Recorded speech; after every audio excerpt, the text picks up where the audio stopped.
Why were historians pale when enlarging this 1901 family studio photo? Dr. Elizabeth Carter scrolled through another batch of digitized photographs on her computer screen. The November afternoon felt quiet in the University of Pennsylvania Archives office, the only sound the gentle hum of her computer.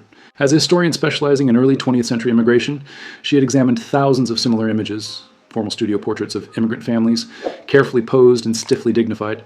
This particular collection came from a Philadelphia photography studio that had operated from 1887 until 2003. The owners had preserved decades of glass plate negatives, and Elizabeth's team was digitizing them for a project documenting the city's German immigrant community. The photograph on her screen seemed unremarkable. Dated March 1901, it showed a family of 5 in typical formal arrangement. A stern father seated in an ornate chair, his wife standing beside him with her hand on his shoulder, 3 children arranged around them. The father wore a dark suit with a high, starched collar. The mother's dress was simple but carefully maintained. The children, 2 boys and a girl, ages perhaps 4 to 9, stood motionless in Sunday clothes, faces solemn. Elizabeth made notes about the composition and moved to save it when something made her pause. She zoomed in on the father's face, studying his expression. There was tension in his eyes, a guardedness that seemed different from typical studio portrait stoicism. Her colleague, Dr. Marcus Webb, knocked on her door. Marcus specialized in forensic historical analysis and had been helping with the digitization project, using advanced imaging technology to restore and enhance damaged photographs. "Elizabeth, do you have a minute?" he asked. "I've been running portraits through the new ultra-high-resolution scanner we got last month. The detail it pulls from these old images is remarkable. We're seeing things invisible to the naked eye, even when photos were first taken." Elizabeth gestured to her screen. "I was just looking at one from 1901. Family portrait, pretty standard, but something about the father's expression caught my attention." Marcus studied the image with professional interest. "Mind if I run this through the enhancement process? Sometimes studio portraits reveal fascinating details at higher resolution. Fabric patterns, jewelry, even text on documents people were holding." "Go ahead," Elizabeth replied, sending him the file. 3 days later, Marcus returned, looking unsettled, almost shaken. Without a word, he pulled up a chair and opened his laptop. "Elizabeth," he said quietly, "you need to see what I found in that photograph." The image on Marcus's laptop was the same family portrait, but now processed through multiple enhancement layers. The resolution was extraordinary. Elizabeth could see individual fabric threads, wooden chair grain, even subtle photographic paper texture. Marcus navigated to the father's neck area and zoomed in above the starched collar. "Look here," he said tensely. "The studio lighting and high collar almost completely hide it, but when we enhance contrast and adjust shadows, it becomes visible." Elizabeth leaned forward, eyes narrowing. There, on the left side of the man's neck, partially concealed by the collar but unmistakable in the enhanced image, was a scar. Not a small mark from accident or minor injury. A long, irregular line running from below his ear toward his collarbone. The kind of scar that told a story of violence and survival. "My God," Elizabeth whispered. "That's not surgical or accidental. That looks like—" "A knife wound," Marcus finished grimly. "Deep, probably life-threatening when it happened. See the irregular line? Suggests struggle or multiple cuts. And look, there are actually 2 scars running parallel, very close together. Someone tried to kill this man." Elizabeth studied the enhanced image carefully. Scars weren't unusual in photographs from this era. Industrial accidents, street fights, rough living conditions left marks on many people. But this scar was different. It had clearly been deliberately hidden. The man had positioned his collar carefully, tilted his head slightly to minimize visibility, and the photographer had arranged lighting to cast concealing shadows. "He didn't want anyone to see this," Elizabeth said slowly. "Look at his positioning. That's not random." He knew the scar was there and actively tried hiding it. Marcus nodded. "That troubles me. In 1901, photography was expensive and formal. Families saved months to afford studio portraits like this. They wore best clothes, presented most respectable image, but this man is hiding evidence of extreme violence. Why?" Elizabeth pulled up research files on the digitization project. Each photograph had been cataloged with whatever information the studio preserved. Names, dates, addresses when available. She found the entry. "Studio records list them as the Wagner family," she read aloud. "Father, Friedrich Wagner, age 34. Mother, Anna Wagner, age 31. Children, Wilhelm, 8. Otto, 6. Margaret, 4. Address, 1247 North 2nd Street, Philadelphia. Photograph taken March 19th, 1901. They paid $2. "Any other records on this family?" Marcus asked. Elizabeth was already accessing genealogical databases. "Let me check." Elizabeth found Friedrich Wagner listed in the 1900 Philadelphia City Directory at the North 2nd Street address. His occupation, factory worker, likely one of the textile mills employing thousands of German immigrants. The 1900 census confirmed the family composition and showed Friedrich and Anna had both immigrated from Germany in 1895. But as Elizabeth searched further, something strange emerged. Friedrich Wagner appeared in Philadelphia records beginning in 1896. Before that, nothing. No immigration records under that name arriving in 1895. No records in New York or Baltimore, where most German immigrants first landed. No traceable family history back to Germany. It's like he appeared from nowhere in 1896, she said, frowning. Marcus leaned closer. What about the wife? Elizabeth searched for Anna's maiden name in marriage records. She found it quickly. Anna Schiller, married to Friedrich Wagner in February 1896 at St. Michael's Lutheran Church. She traced Anna's records back and found complete immigration documentation. Arrived in New York in 1893 with her parents, clear family history before and after. Anna's history is complete and traceable, Elizabeth said, but Friedrich's starts abruptly in 1896, the same year they married. No prior records under that name. The historians looked at each other, implications settling like a weight. A man with no traceable history before 1896, a carefully hidden scar from extreme violence, and a formal family portrait designed to present respectability while concealing something darker. We need to find out who Friedrich Wagner really was, Marcus said quietly, and what happened to leave that scar. Elizabeth spent the following week searching archives for any trace of Friedrich Wagner before his 1896 Philadelphia appearance. She examined immigration records at the National Archives, studying passenger manifests from German ports between 1893 and 1896. The name Friedrich Wagner appeared dozens of times, one of the most common German names, but none matched the age, timing, or destination connecting to the photographed man. She expanded her search to Baltimore, Boston, New Orleans. Still nothing conclusive. Friedrich Wagner had materialized in Philadelphia with no past, no paper trail, no connection to the extensive immigration bureaucracy, typically documenting every arrival. Meanwhile, Marcus took a different approach. He sent the enhanced scar image to Dr. Patricia Hoffman at Johns Hopkins University, a medical historian specializing in historical wound patterns and forensic analysis of injuries in old photographs. Her response came Thursday morning. Subject line: Analysis of neck scarring, disturbing findings. The report was clinical and detailed. Scarring shows characteristics consistent with 2 deep lacerations inflicted by sharp blade, likely 4 to 6-inch knife. Parallel wounds suggest either 2 quick successive attacks or single attack with 2 deliberate cuts. Depth and location indicate life-threatening wounds, likely severing or damaging left external jugular vein. Survival required immediate medical intervention. Healing pattern suggests injury occurred 3 to 5 years before photograph, placing incident between 1896 and 1898. Most significantly, angle and pattern highly consistent with defensive injuries during assault. Not self-inflicted, not accidental. Elizabeth read Dr. Hoffman's report twice, her unease growing. Friedrich Wagner had nearly been killed in a violent attack sometime around when he first appeared in Philadelphia records. The timing couldn't be coincidental. She decided to approach the mystery differently. If Friedrich Wagner wasn't the man's real name, perhaps there were records of missing persons, wanted criminals, or violent incidents from the mid-1890s matching his description and injury nature. The Philadelphia Police Department's historical archives were housed in the municipal building. Elizabeth spent 2 days there, examining ledgers of criminal cases, missing persons reports, and incident records from 1894 to 1898. The work was tedious, handwritten entries in fading ink, organized by date rather than name or crime type. On the second afternoon, she found something that stopped her breathing, a case file from New York City, forwarded to Philadelphia police in October 1897 as routine information exchange between departments. The file described a wanted man named Heinrich Baumann, age approximately 30 to 32, German immigrant, wanted for attempted murder in New York City in May 1897. The description was general: brown hair, medium height, approximately 170 pounds, details matching thousands of men. But then Elizabeth read the crucial line: distinctive marking. Victim reported inflicting defensive wounds on suspect's neck and face during struggle. Suspect believed seriously injured and may have sought medical treatment. Her hands trembled, photographing the document. Heinrich Baumann had been wounded in the neck during the same time frame when Friedrich Wagner received his scars. The name was different, but the circumstance was too specific to ignore. She continued through the file and found more details. The attempted murder occurred at a boarding house in Lower Manhattan. Heinrich Baumann had lived there approximately 2 years when, according to witness statements, he attacked another resident, Josef Krieger, during an argument over money. The attack was brutal. Baumann attempted strangling Krieger, then tried stabbing him when that failed. Krieger fought back, wounding Baumann severely before neighbors intervened. Krieger survived. Baumann fled bleeding heavily and disappeared. Police searched hospitals and clinics but never found him. The case remained open but inactive, another violent crime in a city full of them. Another suspect vanished into immigrant neighborhood anonymity and false names. Elizabeth sat staring at the century-old document, dark puzzle pieces fitting together. A violent man named Heinrich Baumann, wounded in the neck in May 1897, disappears from New York.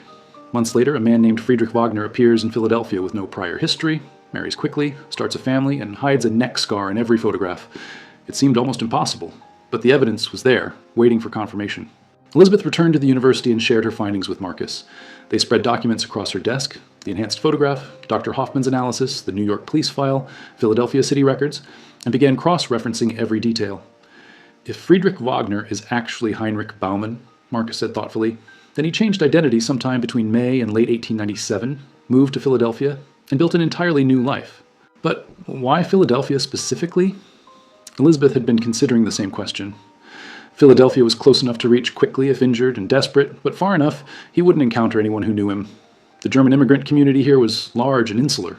He could blend easily, find factory work without too many questions, and no one would question another German worker with a common name.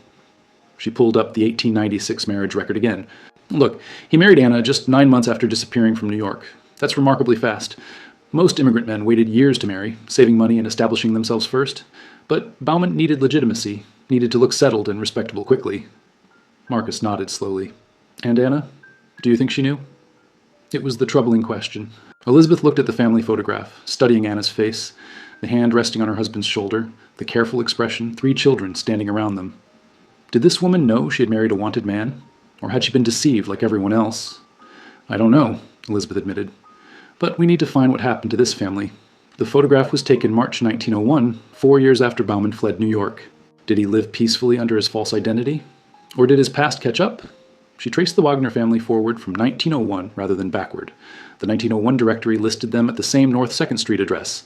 The 1902 directory showed the same, but in 1903 there was a change. The address listed Anna Wagner, widow, with 3 children. Friedrich Wagner had died or disappeared between 1902 and 1903. Elizabeth's pulse quickened. She searched death records for Philadelphia in those years and found it. Friedrich Wagner died April 7, 1902, age 36. Cause of death: homicide, stabbing. The irony was almost unbearable. The man who fled New York after attempting murder, who hid under false identity for 5 years, was himself murdered in the same violent manner he'd once employed. Where did it happen? Marcus asked, reading over her shoulder. Elizabeth pulled up the police incident report. Brief and matter of fact: Friedrich Wagner, factory worker, found stabbed to death in an alley near his workplace evening of April 7, 1902. Murder weapon not recovered. No witnesses. Case investigated but never solved. Elizabeth noticed something in the police report's supplementary notes added a week after the murder. A detective had written, victim's wife questioned, states husband had no known enemies, claims he was quiet, hardworking man. However, neighbor reported hearing argument at Wagner residence 3 days before murder. Male voice, not Wagner's, heard shouting, "I found you, and you thought you could hide." Wife denies knowledge of any visitor. Elizabeth and Marcus stared at the words. Someone had found Heinrich Baumann. After 5 years of hiding, someone from his past, perhaps connected to the attempted murder in New York, perhaps a victim seeking revenge, had tracked him to Philadelphia. The neighbor heard, "I found you," Marcus said quietly. Someone knew who he really was. 3 days later, Friedrich Wagner, Heinrich Baumann, was dead. To understand who might have killed Baumann in 1902, Elizabeth needed to learn more about his 1897 victim, Josef Krieger, the man Baumann had tried to murder in New York. She returned to the New York police file and found additional details initially overlooked. Josef Krieger had been 38 at the time of attack, also a German immigrant, working as a skilled carpenter in Manhattan.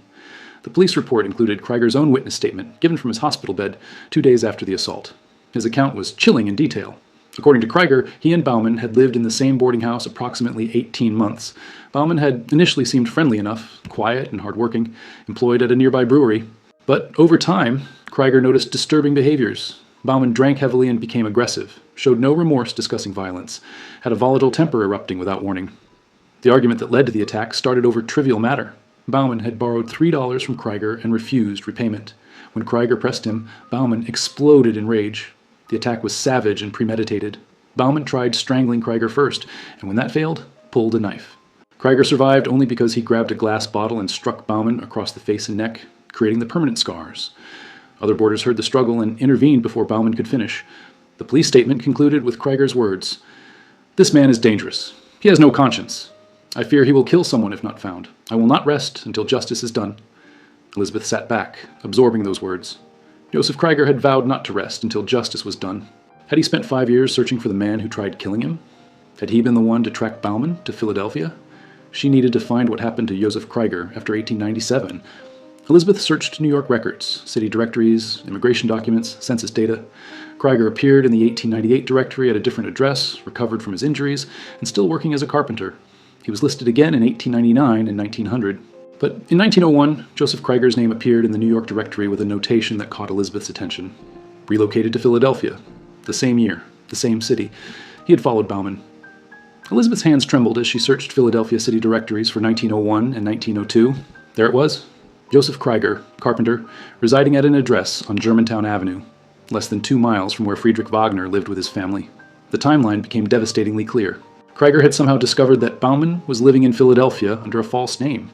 He had moved there in 1901, possibly spending months confirming the identity and planning his next move.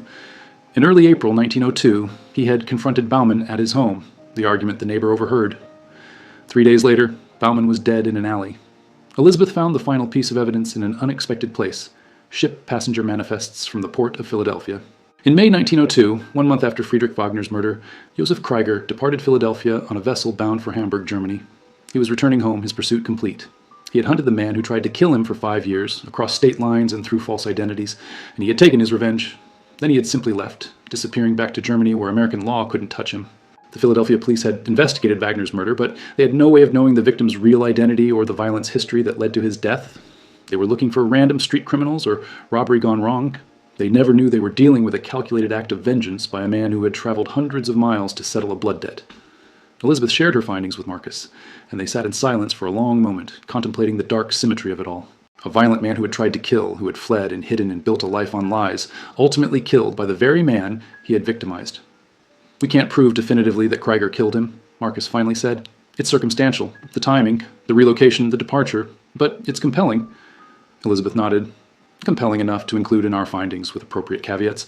But there's still one more part of this story we need to understand. What happened to Anna and the children after the murder? They're the real victims here." With Friedrich Wagner's true identity and death circumstances understood, Elizabeth turned her attention to the family he left behind. Anna Wagner had been thrust into widowhood at age 33, left alone with 3 young children in a city where she had no extended family, no financial resources, and a murdered husband whose case remained unsolved. Elizabeth traced Anna's path through city records with growing sorrow. The 1903 directory listed her as a widow still living at the North 2nd Street address, but her occupation had changed to seamstress, grueling, poorly paid work she could do from home while caring for her children. The factory job Friedrich had held died with him. The family's primary income vanished overnight. By 1904, Anna had moved to a cheaper address in a more densely packed immigrant neighborhood. The children were old enough now to appear in school records, and Elizabeth found them enrolled at the local public school. Wilhelm, 12, Otto, 10, Margaret, 8. Attendance records showed frequent absences, particularly for Wilhelm, who was likely working odd jobs to help support the family. Elizabeth discovered something heartbreaking in the school records. A teacher's notation from 1905 beside Wilhelm's name stating, "Boy appears malnourished. Clothes worn and insufficient for winter weather. Recommend intervention by charity services." The Wagner children were struggling, barely surviving on their mother's meager seamstress wages. Anna was working herself to exhaustion. Elizabeth found her name in records of 3 different garment contractors who employed home seamstresses, meaning she was taking piecework from multiple sources, sewing late into the night to earn enough to feed her children. In 1906, Anna made a desperate decision documented in the records of the Pennsylvania Orphan Society. She had applied to place Otto, now 12 years old, in the society's care. Her application letter, preserved in the organization's archives, was written in careful but imperfect English. "I cannot feed my son proper. He is a good boy, but I have no money for enough food, and no money for good clothes for school. My hands hurt from sewing, and I cannot see good any more from the close work and dark. Please take my boy and give him food and school. I will take him back when I can work more. Please help." The application was approved, and Otto was admitted to the Orphan Society's home in June 1906. The records indicated he would remain there until age 14, when he would be apprenticed to a trade, separated from his family, but at least guaranteed food, shelter, and basic education. Elizabeth felt the weight of Anna's impossible choice. Anna's struggles weren't over after sending Otto to the orphanage. In 1907, Elizabeth found another record deepening the tragedy. Anna Wagner, admitted to Philadelphia General Hospital in November 1907, suffering from exhaustion, malnutrition, and advanced tuberculosis. She remained hospitalized for 6 weeks before being discharged with a grim prognosis. The tuberculosis, likely contracted from years of living in cramped, poorly ventilated tenements while working herself to exhaustion, was advanced and untreatable in that era. The hospital records noted she had 2 children still at home and asked repeatedly about her son in the orphanage, wanting to see him before it was too late. Elizabeth searched death records with a heavy heart, knowing what she would find. Anna Wagner died on March 22, 1908, at age 39. The death certificate listed tuberculosis as the cause, but Elizabeth knew the real killers were poverty, overwork, and the burden of secrets she may never have fully understood. Anna was buried in a potter's field, a mass grave for the poor who couldn't afford individual plots. There was no headstone, no memorial, just a notation in a ledger. Wagner, Anna, unmarried. The clerk, apparently unaware she was a widow, or perhaps the distinction didn't matter for someone buried in a pauper's grave. Elizabeth sat in the archive's reading room, tears blurring her vision as she contemplated Anna's life. A woman who had married in good faith, raised 3 children, worked herself literally to death trying to provide for them, and died alone in a charity hospital, buried in an unmarked grave. She had done nothing wrong, yet she had paid the ultimate price for her husband's violence and deception. The photograph from 1901 now carried even more weight. It showed a family that looked respectable and hopeful, captured in a moment before everything fell apart. Anna's hand resting on Friedrich's shoulder, not knowing who he really was. The children standing proudly in their best clothes, unaware that within 7 years they would be scattered. One in an orphanage, their mother dead, their family destroyed.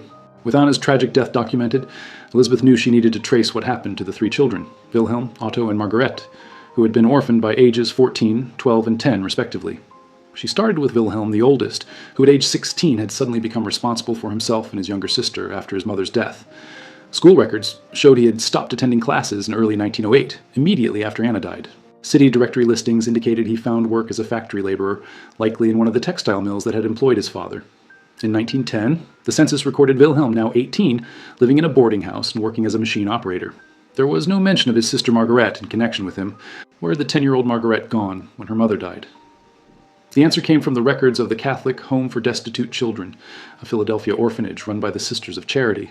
Margaret had been admitted there in April 1908, 1 month after Anna's death, listed as orphaned, no living relatives able to care for her. The notation indicated she had an older brother, but he was unable to provide suitable home for a female child. Wilhelm, barely more than a child himself, working exhausting factory hours just to feed himself, had made the agonizing decision to place his baby sister in an orphanage, rather than try to keep her in his cramped boarding house room. It was the same impossible choice his mother had made with Otto 2 years earlier. Margaret's records showed she remained at the orphanage until 1916, when at age 18 she was placed in domestic service with a wealthy family in the suburbs. This was standard practice. Orphanages trained girls in household skills and then placed them as maids, cooks, or nannies. Otto's path was somewhat different. The Orphan Society records showed he had remained in their care until 1910, when at age 16 he was apprenticed to a printing company, a skilled trade that offered better prospects than factory work. Elizabeth traced Otto through subsequent city directories. He completed his apprenticeship and became a journeyman printer. In 1920, at age 26, Otto married a woman named Ruth. They appeared together in the 1920 census, living in a modest but respectable neighborhood, Otto working as a printer, Ruth as a homemaker. Of the 3 siblings, Otto seemed to have achieved the most stable life. But Elizabeth noticed something poignant in his World War I draft registration. When asked to list his nearest relative, Otto had written none. At age 24, he had no contact with his brother or sister. The Wagner family had been completely fractured. Wilhelm's later life proved harder to trace. He appeared sporadically in city directories through the 1910s, moving frequently between boarding houses and factory jobs. In 1918, he registered for the draft and was inducted into the army, serving in France during the final months of the war. He returned to Philadelphia in 1919, but his path afterward became unclear. Elizabeth found one final record of Wilhelm from 1924, a death certificate listing Wilhelm Wagner, age 32, cause of death, accidental, workplace injury. He had been killed in a factory accident. He died unmarried, no children, no family listed, except sister, whereabouts unknown. He was buried in a veteran's cemetery, his military service granting him a dignity in death that had eluded his mother. Elizabeth began preparing the findings for publication, working with Marcus to document every detail carefully and ethically. They contacted descendants of Otto, who still lived in the Philadelphia area, explaining what they had discovered about the family's tragic history. The descendants were shocked to learn their ancestor's father had been a violent criminal living under a false identity, but grateful to finally understand the fragmented family stories passed down through generations. In September 2019, Elizabeth and Marcus published their research in the Journal of American Immigration History, accompanied by the enhanced photograph showing the hidden scar. The article detailed Heinrich Baumann's crime, his years hiding as Friedrich Wagner, his likely murder by Josef Krieger, and the devastating impact on Anna and her children. The photograph, that had hung forgotten in an archive for 118 years, now told its complete story, not just of one man's violence and deception, but of the innocent family that paid the price. Anna's hand resting on her husband's shoulder, unaware of the darkness he carried. The 3 children standing proudly, their futures already doomed by secrets they couldn't know. The scar in the photograph, hidden for over a century, had revealed a truth that changed everything. Not because it exposed a criminal, but because it illuminated the real victims. A widow who worked herself to death, children scattered to orphanages and hard labor, a family destroyed by one man's past. When people looked at the photograph now, they saw what had been hidden. Not just a physical scar, but the invisible scars left on innocent lives by violence, lies, and the inescapable weight of the past.